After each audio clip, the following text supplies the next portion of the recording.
আমাদের বক্তব্য হচ্ছে উত্তরপ্রদেশ যদি দুটো এমস পেতে পারে তাহলে পশ্চিমবঙ্গ কেন দুটো এমস পাবে না? একটা কেন রায়গঞ্জে হবে না, কল্যাণীবাদ? আচ্ছা দেবাংশুদা, গোটা ভারতবর্ষে যখন আয়ুষ্মান ভারত চালু হয়েছিল তখন আপনার বাংলায় আয়ুষ্মান ভারত চালু হইতে দেন নাই কেন?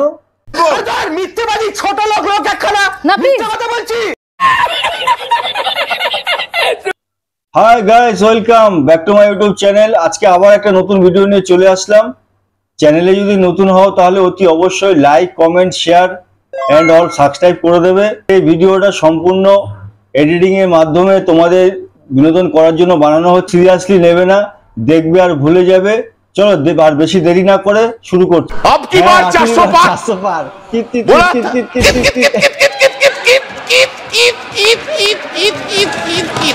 कल्याण बनर्जी जी सदन में जानबूझ करके आप इस तरह का व्यवधान मत करिए।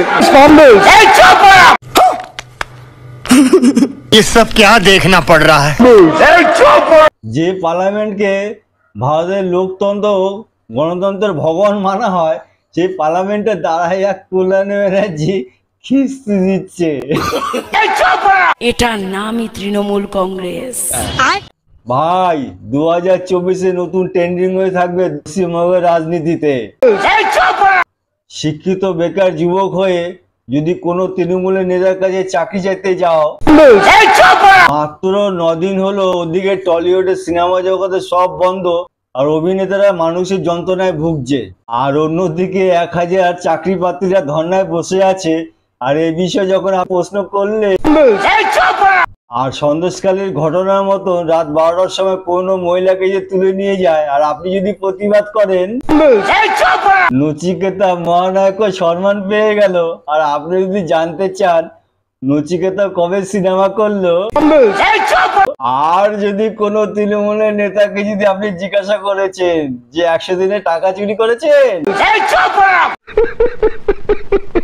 ভোটে জিতে সংসদে দাঁড়িয়ে এইভাবে বাংলার ঐতিহ্যকে তুলে ধরার জন্য শ্রীরামপুরের জনগণকে অনেক অনেক ধন্যবাদ।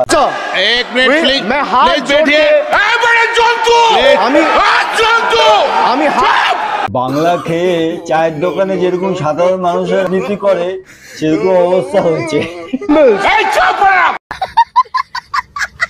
এতক্ষণ তো শুনলেন কল্যাণ ব্যানার্জির মুখের ভাষা, এবার শুনবো দেবাংশু ভট্টাচার্যর লজিক। তা শোনার পর আপনাদের নিশ্চয়ই মনে হবে তমলুকের জনগণ উচিত শিক্ষা দিয়েছে। আমাকে একটা কথা স্পষ্ট করে বলুন তো, এই টেলিভিশনে দেখলাম একজন বিজেপির নেতা বলছেন যে বাংলার এমস রায়গঞ্জে ছিল, কল্যাণীতে সরিয়ে নেওয়া হলো। আমাদের বক্তব্য তো ওটা নয়। আমাদের বক্তব্য হচ্ছে উত্তরপ্রদেশ যদি দুটো এমস পেতে পারে তাহলে পশ্চিমবঙ্গ কেন দুটো এমস পাবে না? একটা কেন রায়গঞ্জে হবে না, কল্যাণীবাদ দিয়ে? এই উত্তরটা বিজেপির কেউ দেবেন না। আমি বলছি দুটো কেন বাংলার মাটিতে হবে না? বাংলা কেন বাংলার প্রাপ্যটা পাবে না যদি অন্য কোনো রাজ্য পেতে পারে? উত্তরপ্রদেশে দুটো এম তৈরি হলে আমাদের বাংলায় কেন দুটো এম তৈরি হবে না? আমি দেবাংশুদাকে একটা প্রশ্নই করতে চাই, যখন গোটা ভারতবর্ষে আয়ুষ্মান ভারত চালু হলো তখন আপনার বাংলায় আয়ুষ্মান ভারতটা চালু করতে দিলেন না কেন?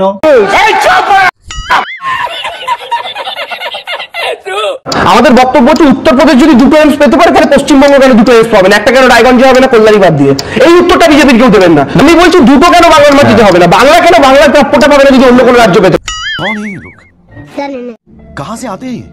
হ্যালো দেবাংশুদা, আমি তো ওই উত্তরপ্রদেশের জনসংখ্যা হচ্ছে 23 কোটি প্রায়, আর আমাদের পশ্চিমবঙ্গের জনসংখ্যা হচ্ছে প্রায় 10 কোটি। দেশের 17% জনসংখ্যা উত্তরপ্রদেশে আর বাকি 7% হচ্ছে আমাদের পশ্চিমবঙ্গে। তাহলে অবভিয়াসলি দেশের জনসংখ্যা হিসাবে উত্তরপ্রদেশে এমএস এর প্রয়োজনটা বেশি।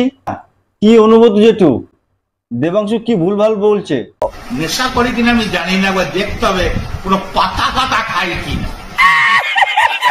আমাদের বক্তব্য হচ্ছে উত্তরপ্রদেশ যদি দুটো এমস পেতে পারে তাহলে পশ্চিমবঙ্গ কেন দুটো? আর আমাদের পশ্চিমবঙ্গে যতগুলো মেডিকেল রয়েছে, যতগুলো হাসপাতাল রয়েছে, সেগুলো যদি ঠিকঠাকভাবে উন্নয়ন করা যায়, ঠিকঠাকভাবে পরিকাঠামো করা যায়, তাহলে আমাদের এই রাজ্যের মানুষ অন্য রাজ্যে গিয়ে চিকিৎসা না করিয়ে আমাদের বাংলায় সারাটা জীবন হাসতে হাসতে চিকিৎসা করাতে পারবে। আমাদের বক্তব্য তো ওটা নয়। আমাদের বক্তব্য হচ্ছে উত্তরপ্রদেশ যদি দুটো এমস পেতে পারে তাহলে পশ্চিমবঙ্গ কেন দুটো এমস পাবে না?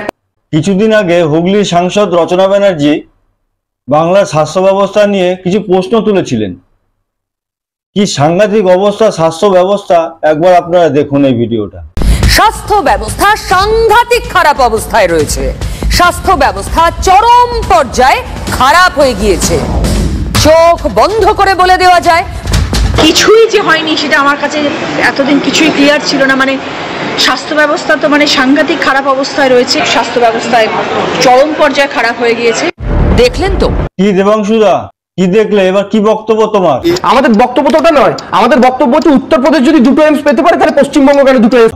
দেবাংশুদা, তোমাকে আমি একটা কথাই বলতে চাই, উত্তরপ্রদেশে কটা এমস তৈরি হচ্ছে সেটা নিয়ে না মাথা ঘামিয়ে নিজের বাংলায় স্বাস্থ্য ব্যবস্থাটাকে কিভাবে একটু উন্নতি করা যায়, একটু ভালো পরিকাঠামো করা যায়, সেটা নিয়ে ভাবলে মনে হয় একটু ভালো হয়। শুধু তাই নয়, দেবাংশুর এখানে আরেকটা ভাষণ শুনুন। দেবাংশু এখানে বলছে বাংলায় ভোটে বিজেপি হেরে গেছে, তাই বাংলার উপর বদলা নিতে চাইছে, বাংলাকে দুটুকরো করে বাংলার টাকা বন্ধ রেখে দিয়ে। বাংলাকে প্রথম কথা হচ্ছে আমি ভোটে হেরে গেলাম, ওই বাচ্চারা হোঁচটকে পড়ে গেলে দেখবেন মাটিতেই মারে। আমি ভোটে হেরে গেলাম বাংলায়, এখন বাংলার প্রতি বদলা কিভাবে নেব? প্রথম বদলা হচ্ছে টাকা আটকে বদলা নাও, বাংলার মানুষকে শুকিয়ে মেরে দাও, তারপরেও যখন বদলা নেওয়া যাচ্ছে না তখন সেই বাংলাটাকে কেটে টুকরো টুকরো করে দাও।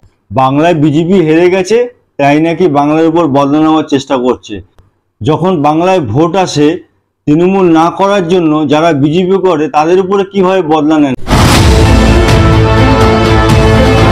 পুকুরে ভাসছে হিংসা, পুকুরে বিষ দিয়ে মাছ মেরে ফেলার অভিযোগ বিজেপি করার অপরাধ। ঘটনাটি ফুলিয়া বেলঘরিয়ার কুমলিয়া এলাকার। রাজনৈতিক প্রতিহিংসার কোপ ব্যবসায় জানা গিয়েছে এলাকার বাসিন্দা অমল বিশ্বাস দীর্ঘদিন ধরে মৎস্য ব্যবসার সঙ্গে যুক্ত। পঞ্চায়েত নির্বাচনে কাজ করেছিলেন একজন বিজেপি সমর্থক হিসেবে, সেটাই যেন তার অপরাধ হয়ে দাঁড়িয়েছে। বিজেপি করার জন্য তাদেরকে সালিশি সভায় ডেকে তাদের চাষ বন্ধ করে দেওয়া হচ্ছে, শুধু বিজেপি করার অপরাধে। বিজেপি করায় সালিশির জুলুম। কোচবিহারের ঘটনা, কোচবিহারের তুফানগঞ্জে কাঠগড়ায় শাসক দল মহিষকুচিতে 6 জনের জমিতে বন্ধ হলো চাষ। আরো একবার আপনাদের জানিয়ে রাখি, বিজেপি করায় সালিশির জুলুম। কোচবিহারের তুফানগঞ্জে কাঠগড়ায় শাসক দল। আমি ভোটে হেরে গেলাম বাংলায়, এখন বাংলার প্রতি বদলা কিভাবে নেব? প্রথম বদলা হচ্ছে টাকা আটকে বদলা নাও, বাংলার মানুষকে শুকিয়ে মেরে দাও। বাংলায় বিজেপি জিততে পারেনি বলে বাংলার উপর নাকি বিজেপি বদলা নেওয়ার চেষ্টা করছে, আর অন্যদিকে বাংলায় তৃণমূল না করার জন্য বিজেপি লোকের উপর বদলা নেওয়া হচ্ছে, বিজেপিদের বাড়িতে ঢুকে গিয়ে অত্যাচার করা হচ্ছে। দেবাংশুর কোনো রায় নেই। বীরভূমের খবর দেখাবো। বিজেপি করার অপরাধে বেশ কয়েকটি বাড়িতে ঢুকে হামলা, ভাঙচুর, মারধর করার অভিযোগ তৃণমূলের বিরুদ্ধে। বীরভূমের মল্লারপুর থানার ডাবুক পঞ্চায়েতে বীরচন্দ্রপুরের ঘটনা। বিজেপি কর্মীর পরিবারের সদস্যদের লাঠি, লোহার রড দিয়ে মারধর ও প্রাণে মেরে ফেলার হুমকি দেওয়া হয় বলে অভিযোগ। তৃণমূল না করার জন্য বিজেপি কর্মীদের উপর এরকম অত্যাচার আমাদের বাংলায় অনেক রয়েছে, দেখিয়ে শেষ করা যাবে না। তৃণমূল নেতা ফিরহাদ হাকিম যে বলেছিলেন আমাদের বাংলায় অর্ধেক মানুষকে উর্দুতে কথা বলতে হবে, আর যারা নাকি দুর্ভাগ্য নিয়ে জন্মেছিলেন তাদেরকে ইসলামে আনতে হবে, সেই ফিরহাদ হাকিম বাংলা ভাগ হওয়া নিয়ে কি বক্তব্য রাখছেন সেদিকটা একটু আমরা দৃষ্টি প্রকাশ করব। এই বিজেপির আদর্শধারীরা ভাগ করতে করতে ভারতকে ভাগ করে দিয়েছিল। আজকে আবার যখন পায়ের তলায় মাটি নেই, যখন মুখ থুবড়ে পড়েছে, তখন আবার ভাগাভাগির এই দাবি তুলছে। ভাগ কত করবেন? আগে দেশ ভাগ হয়েছে, তারপর বাংলা ভাগের চক্রান্ত হচ্ছে, এখন এলাকা এলাকা ভাগ করে কেন্দ্রীয় শাসিত করবে। বাংলা ভাগ হওয়া নিয়ে আমাদের এই ফিরহাদ হাকিম খুব চিন্তিত।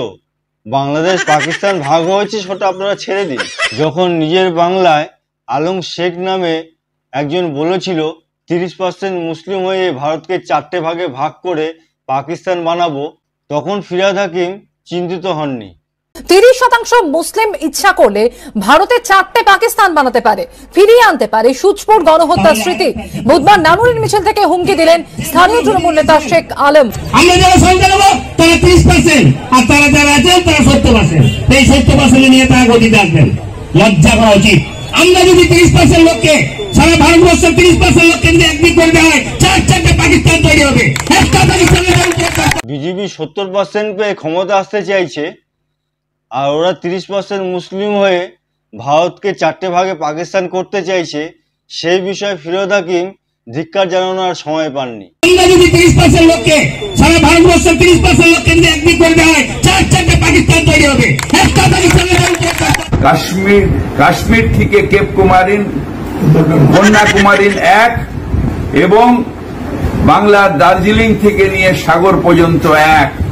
এটার মধ্যে কোনো ভাগাভাগি হবে না। যারা চক্রান্ত করছেন তাদের ধিক্কার জানাই। যাই হোক, অবশেষে আমাদের ফিরহাদ হাকিম বাবু ধিক্কার জানালেন। তো বন্ধুগণ, ভিডিওটা আজকে এখানে শেষ করছি।